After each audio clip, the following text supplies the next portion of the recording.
প্রেম কখনো পরিকল্পনা করে আসে না, হঠাৎ করেই বৃষ্টির ফোঁটার মতো ঝরে পড়ে হৃদয়ের জানালায়।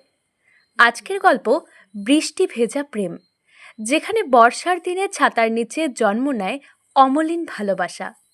আপনি শুনছেন প্রেমের প্রহর। কলকাতায় এক ব্যস্ত সকাল, মেঘলা আকাশ, হঠাৎ ঝমঝমিয়ে বৃষ্টি শুরু। রাস্তায় সবাই দৌড়াচ্ছে আশ্রয়ের খোঁজে। ঋষভ, অফিসগামী যুবক, হাতে কোনো ছাতা নেই, ভিজে ভিজে দাঁড়িয়ে আছে এক দোকানের ছাউনির নিচে।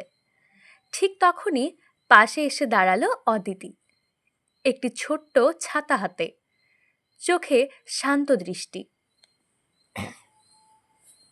ঋষভ হেসে বলে, আপনার ছাতার নিচে যদি একটু দাঁড়াই, আপত্তি হবে? অদিতি মৃদু হেসে উত্তর দেয়, ছাতা তো ছোট, কিন্তু চেষ্টা করতে পারি। দুজন পাশাপাশি দাঁড়িয়ে ভিজতে ভিজতেই শুরু হয় প্রথম পরিচয়। দিন কয়েক পর অফিস শেষে ফেরার পথে আবার দেখা হয় তাদের। বৃষ্টি আবারও নামে, আর সেই একই ছাতার নিচে একসাথে হাঁটে তারা। আলাপচারিতায় জানা যায় অদিতি একজন কলেজ শিক্ষক, কবিতা লিখতে ভালোবাসে। ঋষভ গান করে, গোপনে গিটার বাজায়।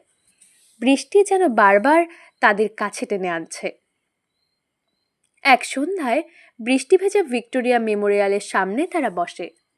অদিতি বলে, তুমি কি জানো, বৃষ্টির শব্দ আমার খুব প্রিয়। মনে হয় প্রতিটি ফোঁটা ভালোবাসার কথা বলে।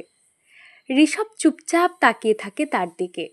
হয়তো সেই কারণেই আজ প্রতিটি ফোঁটা আমার কাছে তোমার মতোই মনে হচ্ছে। অদিতি লাজুক হেসে মাথা নিচু করে। প্রেমের প্রথম আলো ফুটে ওঠে। অদিতির বাবা চায় সে বিদেশে গবেষণার জন্য যাক। ঋষভ ভয় পায়, দূরত্ব কি এই সম্পর্ককে ভেঙে দেবে?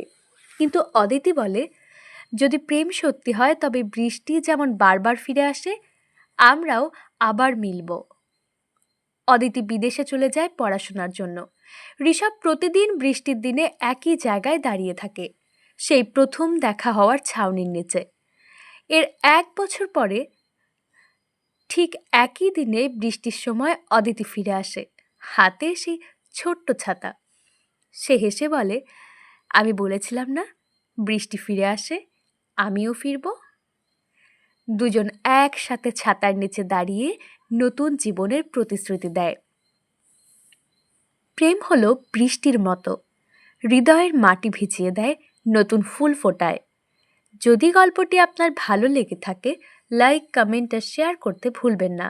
আর নতুন রোমান্টিক গল্প শুনতে সাবস্ক্রাইব করুন প্রেমের প্রহর চ্যানেল। পরের বৃষ্টি ভেজা প্রেম কাহিনীতে আবার দেখা হবে।